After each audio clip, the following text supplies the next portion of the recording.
जय हिंद दोस्तों। तो कैसे हैं आप? और एक बार आप फिर जुड़ चुके हैं आपके अपने चैनल स्टेबल करियर पर। तो आइए आज की इस नई वीडियो को शुरू करते हैं। तो आज की इस नई वीडियो का पहला क्वेश्चन कुछ इस तरह आपकी स्क्रीन पर रहा। तो पहला क्वेश्चन है कि टाइफाइड नामक बीमारी शरीर के किस तंत्र को प्रभावित करती है। तो टाइफाइड नामक जो बीमारी है वो हमारे शरीर के किस तंत्र को प्रभावित करती है। तो ऑप्शन ए रहा पाचन तंत्र, ऑप्शन बी जो है वो है तंत्रिका तंत्र, ऑप्शन सी जो है श्वसन तंत्र, ऑप्शन डी है उपरोक्त सभी। तो अगर आपको इस क्वेश्चन का आंसर पता है तो कमेंट बॉक्स में कमेंट करके ही जाइएगा। तो इसका राइट आंसर जो है पाचन तंत्र। तो इसका राइट आंसर जो है वो पाचन तंत्र है। ठीक है ना। जो टाइफाइड डिसीज होती है वो हमारे पाचन तंत्र को बहुत बुरी तरह से प्रभावित कर देती है। और ये आपके एग्जाम में कुछ इस तरह से पूछा जा सकता है कि जो ये टाइफाइड डिसीज है वो बैक्टीरिया द्वारा होती है या वायरस द्वारा होती है। तो ये मैं बता दूं आपको कि ये टाइफाइड डिसीज जो होती है ये एक बैक्टीरियल डिसीज होती है। अगर ये बैक्टीरियल डिसीज है तो ये क्वेश्चन इस तरह से बन के आ सकता है कि ये टाइफाइड जिस बैक्टीरिया के द्वारा होता है उसका नाम क्या है। तो सल्मोनेला टाइफाई सल्मोनेला टाइफाई नामक बैक्टीरिया से टाइफाइड डिसीज होती है। और इस तरह से भी पूछा जा सकता है कि टाइफाइड डिसीज में क्या होता है। तो टाइफाइड डिसीज में हमारा बॉडी टेम्परेचर 39 डिग्री सेल्सियस से तो 40 डिग्री सेल्सियस तक पहुंच जाता है। 39 डिग्री सेल्सियस से लेकर के 40 डिग्री सेल्सियस तक पहुंच जाता है। तो आइए अपने नेक्स्ट क्वेश्चन की ओर आगे बढ़ते हैं।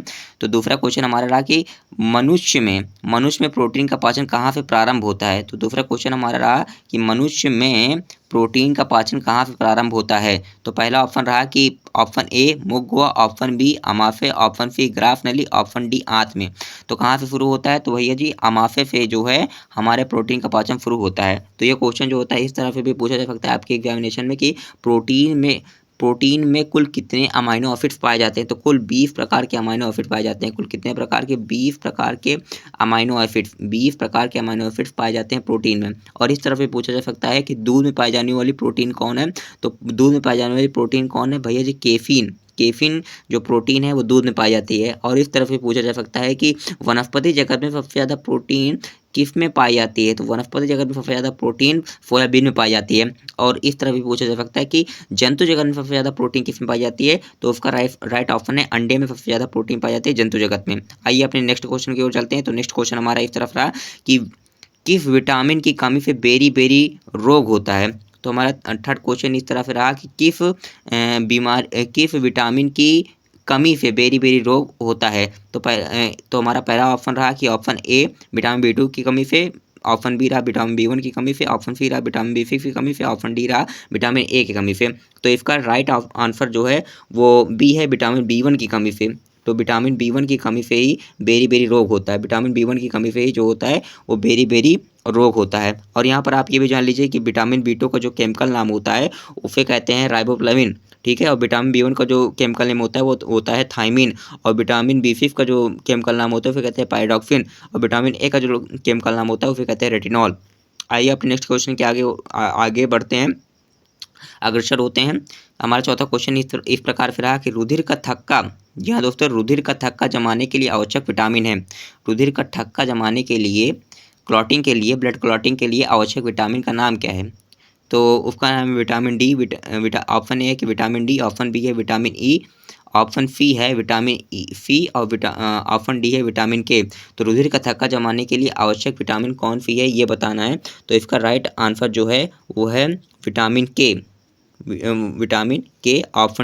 Option D right. तो यहाँ पर आप यह भी जान लीजिए कि विटामिन डी का केमिकल नेम क्या होता है। तो विटामिन डी का केमिकल नेम होता है कैल्सिफेरॉल। विटामिन ई का केमिकल नाम होता है टोकोफेरॉल। विटामिन सी के केमिकल नेम होता है एस्कॉर्बिक एसिड। और विटामिन के का होता है नेफ्थेक्विनोन। ठीक है दोस्तों, इस तरह से भी आपके एग्जामिनेशन में क्वेश्चन बन के आ सकते हैं कि नेफ्थेक्विनोन थक्का जमाने के लिए आवश्यक विटामिन है। तो जी हाँ, नेफ्थेक्विनोन जो होता है वो रुधिर का थक्का जमाने के लिए आवश्यक विटामिन होता है।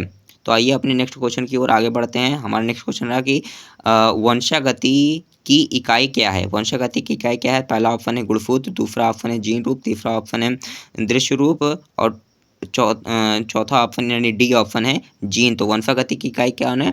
जो वंशागति की इकाई हमारा डी ऑप्शन राइट है। तो वंशागति का जो इकाई है वो हमारा डी ऑप्शन राइट है जिसका नाम है जीन। ठीक है ना दोस्तों। आइए अपने नेक्स्ट क्वेश्चन की ओर बढ़ते हैं। तो छठवां क्वेश्चन रहा कि अनुवांशिकी का जनक किसे कहते हैं। आनुवंशिकी का जनक किसे कहते हैं?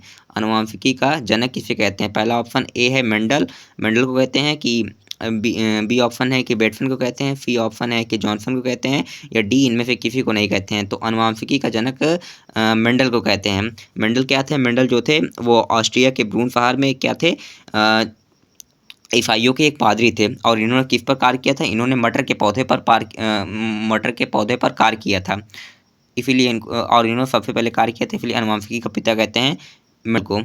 और जॉनसन ने क्या किया था? जॉनसन ने जीन रूफ और दृश्य रूप शब्दों का प्रयोग किया था जॉनसन ने। और आइए अब इसी तरह नेक्स्ट क्वेश्चन की ओर आगे बढ़ते हैं। 7वां क्वेश्चन रहा है हमारा कि मानव में गुणसूत्रों की संख्या कितने जोड़ी होती है? यहाँ ध्यान दीजिए कि मानव में गुणसूत्रों की संख्या कितने जोड़ी होती है, कितने नहीं होती, कितने जोड़ी होती है। तो इसका राइट आंसर है 23 जोड़ी।